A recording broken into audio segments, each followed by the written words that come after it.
청년창업사관학교 이번에 선정되신 분들은 혁신바우처 지원 사업은 다른 분들께 양보한다고 생각하고 사업 종료 이후에 우리 부족한 부분 내년에 시제품 보완하겠다 이런 방안으로 다시 한번 지원을 받으시면 좋을 것 같아요.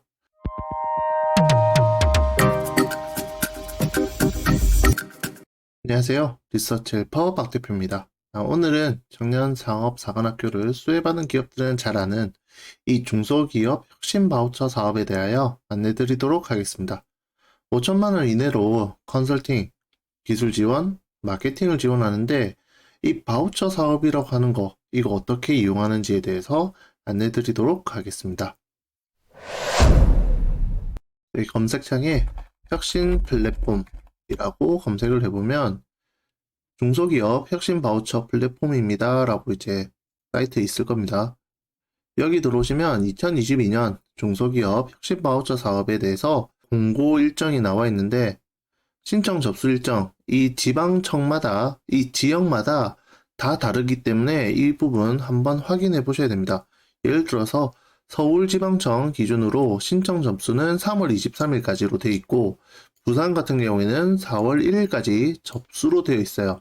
그래서 내가 지금 있는 지역에 따라서 신청 접수하는 기간이 다 다르기 때문에 이 부분 꼭 확인하시고 신청하셔야 된다는 점 유의하시기 바랍니다. 그래서 통합 공고 바로 가기 클릭하셔서 이 통합 공고문 한번 봐주시면 좋을 것 같아요. 이 공고 일정 확인 후 혁신 플랫폼에서 신청한다고 되어 있습니다. 여기 혁신 플랫폼에서 가입해서 우리는 여기 사이트에다가 신청해야 된다는 거죠. 그러면 공고문 보면서 어떻게 신청하는지, 어떤 지원을 받을 수 있는지 한번 확인해 보도록 하겠습니다. 중소기업 혁신 바우처 사업 지원 계획 공고문 보면서 설명드리도록 할게요. 일단 협약일로부터 1년 동안 우리 지원을 하기 때문에 우리가 시제품 개발하는데 시간이 생각보다 많이 걸릴 겁니다. 그런 일정 계획에 대해서 지금 좀 여유 있게 잡아놨기 때문에 이 부분 확인하시고 진행하시면 될 것 같고요. 그 다음에 우리가 지원받을 수 있는 분야가 컨설팅, 그 다음에 기술 지원, 마케팅 부분까지 우리는 지원받을 수 있습니다. 기업별 최대 5천만 원 이내로 신청할 수 있기 때문에 이 온라인 포인트를 받아가지고 사용한다 라고 생각해 주시면 좋을 것 같아요. 접수 마감은 접수 기간 내에 입력 완료한 업체만 인정한다는 거죠. 온라인 제출로 최종 제출 버튼 누르고 완료한 기업만 저희 접수된 걸로 인정됩니다. 그렇기 때문에 여기 적혀있죠. 가급적 마감일을 피해서 신청이 필요하다 라고 명시되어 있습니다. 가급적이면 마감일 피해서 좀 신청합시다 라는 부분들 꼭 지켜주시면 좋을 것 같아요. 그 다음에 추가적으로 2차 모집을 한다고 되어 있습니다. 이 2차 모집은 이 고도화 서비스 바우처를 지원해주는 부분과 지역 단위 자율형 사업으로 5월 이후에 별도 공고를 낸다고 하니까 추가적으로 모집 기회는 또 있다는 거 요거에 대해서 확인해 주시면 좋을 것 같아요. 지원 대상에 대해서 알아볼 텐데요. 저희가 일반 바우처 기준으로 좀 설명을 드리도록 하겠습니다. 일단 첫 번째, 제조업만 가능하다. 이 제조업이라는 게 우리가 산업분류 코드 C로 시작하는 기업이 해당 기업이라고 보시면 됩니다. 자, 앞에 정보통신업을 하는 기업들, 그 다음에 서비스업을 하는 기업들, 저희 분류 코드가 다르게 돼 있어요. 그렇기 때문에 제조업이 주력 업종으로 되어 있는 업체들만 신청 가능하다는 거고, 그 다음에 매출이 120억 이하인 소기업만 인정이 된다. 그러니까 120억 이하면 누구든 신청 가능하다라는 부분들 이해하시면 될 것 같아요. 이 세부 프로그램에 대해서 좀 설명드릴 건데 우리가 지원받을 수 있는 부분, 이 컨설팅 부분 있습니다. 그래서 최대 한도 여기 있는 금액을 확인해 주시면 좋을 것 같은데 이 경영 기술 전략, 인사나 노무나 그 다음에 영업 전략들 이런 것들을 컨설팅 해주는 업체로부터 우리는 최대 1,500만 원까지 이 컨설팅 비용으로 사용할 수 있다는 거죠. 그 다음에 그 외에 산업안전, 융복합, 그 다음에 스마트 공장 추진 전략 이런 부분들로 돈을 쓸 수 있습니다. 그래서 한도 금액을 잘 살펴보시고 그 다음에 우리는 여기 있는 기술 지원 시제품 제작만 할래 라고 했을 때 여기는 시제품 제작이 우리가 금액이 제한이 있어요. 금액이 최대 3천만 원까지 밖에 지원을 안 해준다는 거죠. 그렇기 때문에 이 시제품 제작에 3천만 원 맥스로 넣게 되면 그 외에 나머지 돈은 컨설팅이나 마케팅으로 사용해야 된다는 점이라는 거죠. 이 분야별 세부 지원 프로그램에 대한 이 메뉴판을 보고 기술 지원, 컨설팅, 마케팅 5천만 원 한도 내에서 어떻게 사용할 것인지 이거에 대해서 정할 필요가 있습니다. 그 다음에 마케팅인데요. 마케팅에는 이제 디자인 개선, 그 다음에 브랜드 지원, 그 다음에 홍보 지원을 받을 수 있다는 거고, 보통 기술 지원과 마케팅 지원 이렇게 사업비를 5천만 원 이내로 책정해서 많이 제출하십니다. 자, 무조건 5천만 원에 꽉 맞춰서 신청해야 되냐? 그런 건 아니라는 거죠. 기술 지원 받을 거, 우리가 시제품 제작할 게 있으면 시제품 제작, 그 다음에 홍보 지원을 하겠다라는 부분이 있으면 이 두 개 합해서 5천만 원으로 신청해 주시면 되고요. 시제품 제작과 제품 디자인 개선을 하겠다 해서 4,500만 원으로 신청해 주셔도 무방합니다. 그래서 본인한테 꼭 필요한 돈, 그 다음에 이게 최대 금액이기 때문에 이것보다 적은 금액으로 신청해도 전혀 상관없다는 거죠.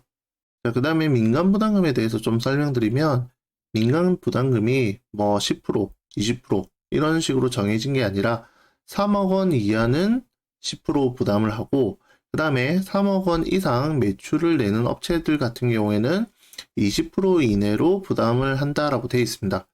이렇게 매출액에 따라서 자기 부담 비율, 이 민간 부담금이 달라진다는 점을 참고해 주시면 좋을 것 같아요.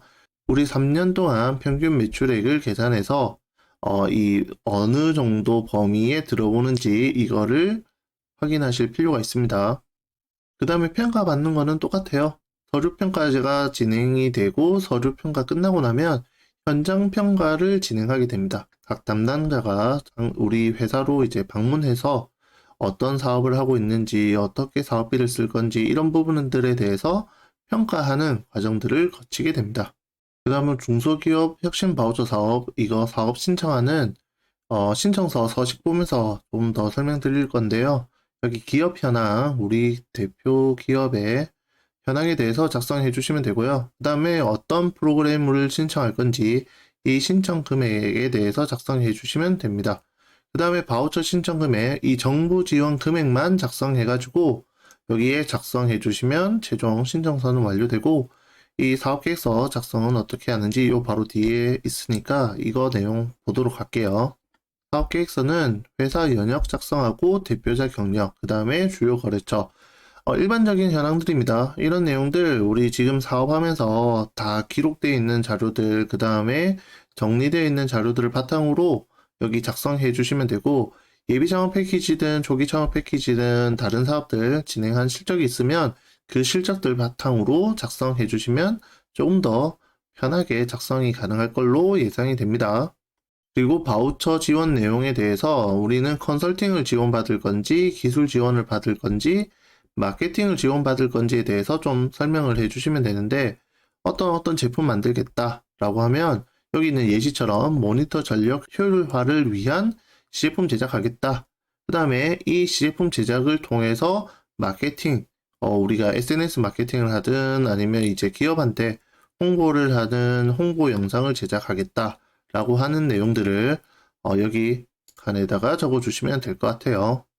나머지 내용들은 다른 사업들에서 작성했던 내용들 유사합니다. 그래서 그런 내용들 참고하시면 될 것 같고요.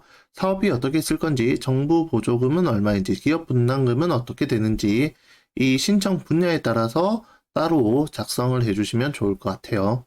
그 다음에 혁신 바우처 사업, 이거 총괄 책임자가 누구인지, 대표자가 일일이 대응할 것 같으면 대표자가 총괄 책임자가 되는 거고, 그 외에 우리 핵심 인력들, 계속해서 바뀌는 사람보다는 이 사업을 종료될 때까지 추진을 해줄 수 있는 사람을 총괄 책임자로 내세우는 게 좋을 것 같아요.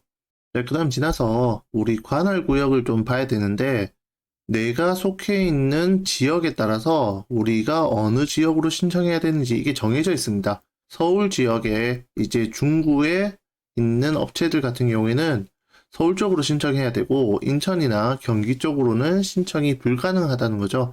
그래서 우리 관할 구역을 잘 확인하고 그 관할 구역에 맞는 이 지방중소벤처 기업청에다가 신청한다라고 생각하시면 될 것 같아요. 민간부담금이 이 매출액에 따라서 비율이 달라진다는 점, 이게 정말 좀 특이한 사업이라고 볼 수 있습니다. 매출액이 적어도 신청 가능한 사업이다. 그 다음에 제조업에게 지원한다. 이 점을 명심하시면 되겠습니다. 청년창업사관학교 이번에 선정되신 분들은 혁신바업처 지원사업은 다른 분들께 양보한다고 생각하고 사업 종료 이후에 우리 부족한 부분 내년에 시제품 보완하겠다. 이런 방안으로 다시 한번 지원을 받으시면 좋을 것 같아요. 이상으로 리서치 헬퍼 박 대표였습니다.